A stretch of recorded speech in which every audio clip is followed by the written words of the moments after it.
Amelia Elizabeth Dyer UK की सबसे ज्यादा खतरनाक और बदनाम सीरियल किलर रही है।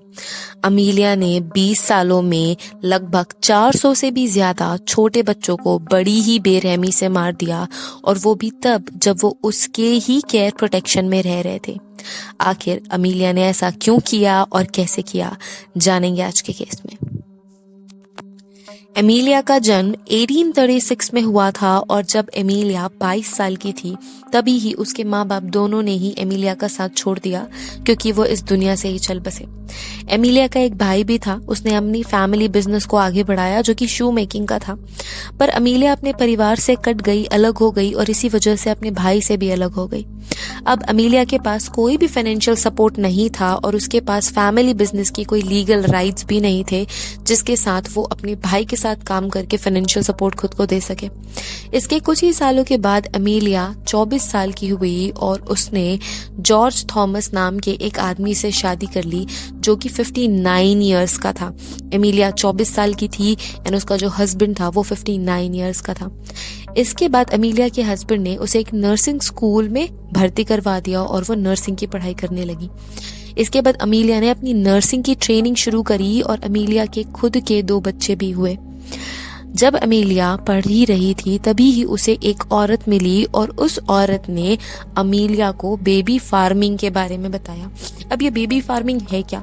Baby farming late Victorian type की बहुत ही फेमस प्रैक्टिस थी, जिसमें लोग अपने छोटे बच्चों की देखभाल के लिए बेबी फार्मर्स के पास उन्हें छोड़ देते थे, और इसके लिए बेबी फार्मर्स को वो पैसे भी देते थे।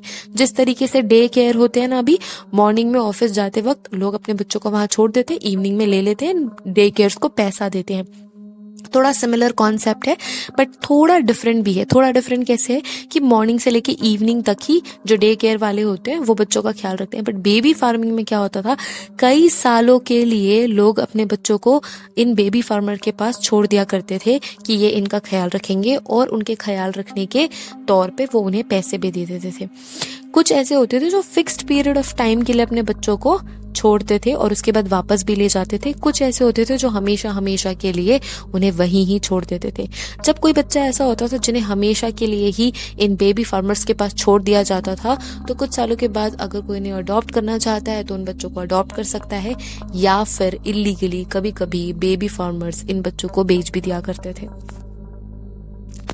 एमिलिया ने अपना बेबी फार्मिंग करियर शुरू करने से पहले बोर्डिंग होम्स भी चलाए थे। वो सिंगल प्रेग्नेंट वुमेन्स का ख्याल रखती थी और उन्हें रहने के लिए शेल्टर देती थी, और वह तब तक उनका ख्याल रखती थी जब तक उनके बच्चों की डिलीवरी ना हो जाए।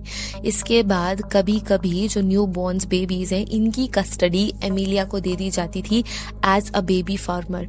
इसके बाद ही एमिलिया ने अपनी डेडली बेबी फार्मिंग का करियर शुरू किया।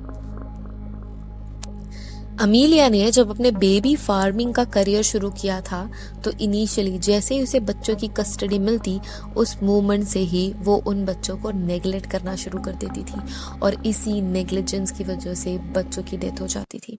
जब बच्चों को भूख लगती तो उन्हें खाना नहीं मिलता था, और भूख और प्यास की वजह से ही ये बच्चे धीरे धीरे करके स्टारवेशन की वजह से मर जाते थे। ये सोच के ही दिल टूट जाता है कि वो छोटे छोटे बच्चे बहुत दिनों तक भूखे रहते थे, और जब वो रोते थे तो एमिलिया उन्हें ओपियम सिरप पिला देती थी। ओपियम सिरप एक तरीके की ड्रग है जिसकी वजह से ये सारे के सारे बच्चे पूरे टाइम सोते रहते थे, एंड लास्टली भूख, प्यास और भूखमरी की वजह से उन सभी बच्चों की डेथ हो जाती थी। जब बच्चों की डेथ होती थी इसके बाद एमिलिया डॉक्टर को बुलाती थी ताकि वो चेकअप कर सके और इसके बाद बच्चों की बॉडी मॉर्चरी भेज सके।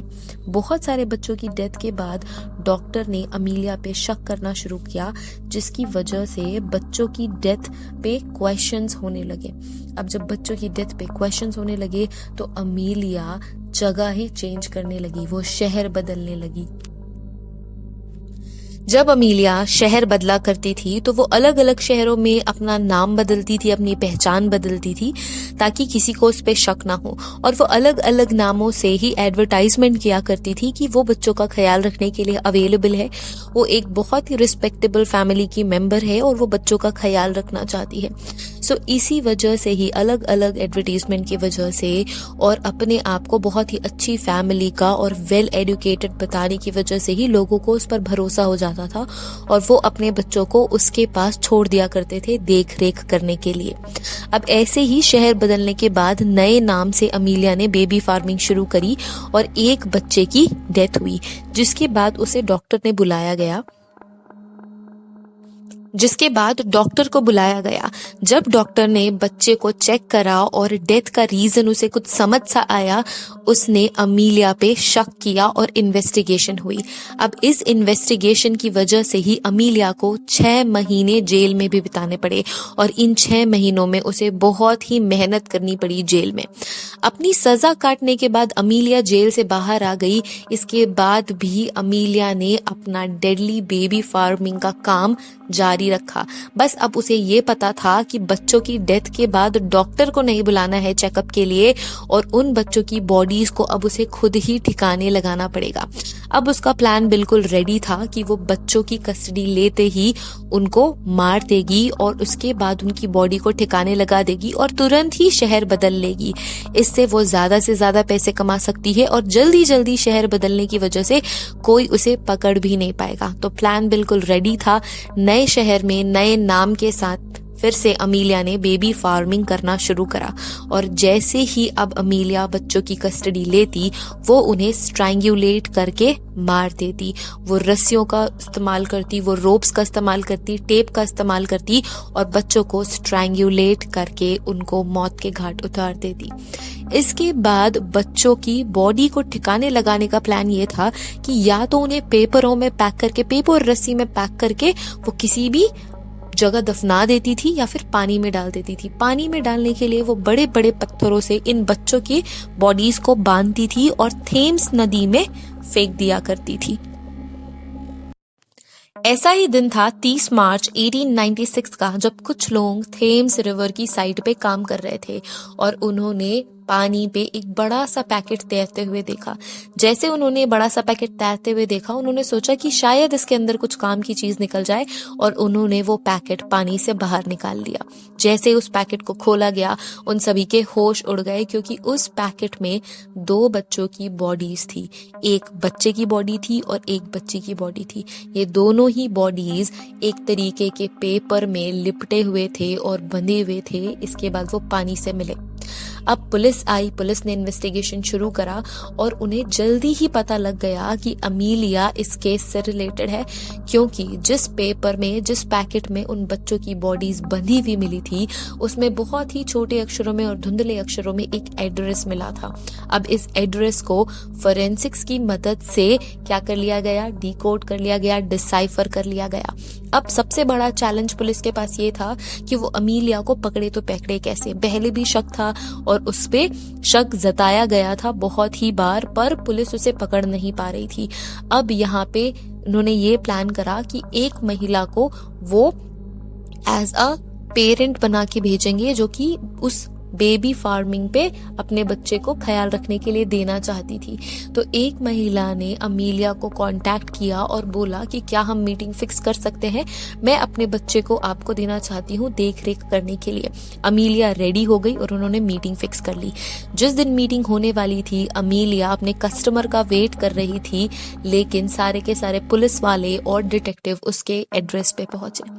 जैसे ही वो उसके एड्रेस पे पहुंचे, उन्होंने रेड डाली।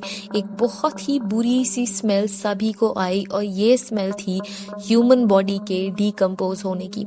पूरा का पूरा घर इसी ही डिकम्पोजिशन वाली स्मेल से भरा हुआ था, पर अनफॉर्चुनेटली कोई भी बॉडीली रिमेन्स नहीं मिले, पर बहुत सारे ऐसे एविडेंसेस मिले जो कि अमीलिया के खिलाफ थे। वो टेप जो अमीलिया यूज करती थी बच्चों का मुंह बंद करने के लिए, वो रस्सियां जो कि अमीलिया यूज करती थी बच्चों को स्ट्रैंगुलेट करने के लिए, वो पेपर, वो पैकेट जिसमें वो बच्चों को पैक किया करती थी, सारे के सारे फिजिकल एविडेंसेस अमीलिया के घर से ही पुलिस वालों को मिले। उन्होंने ये सारे के सारे एविडेंस कलेक्ट करे। अब अमीलिया का ट्रायल शुरू होना था।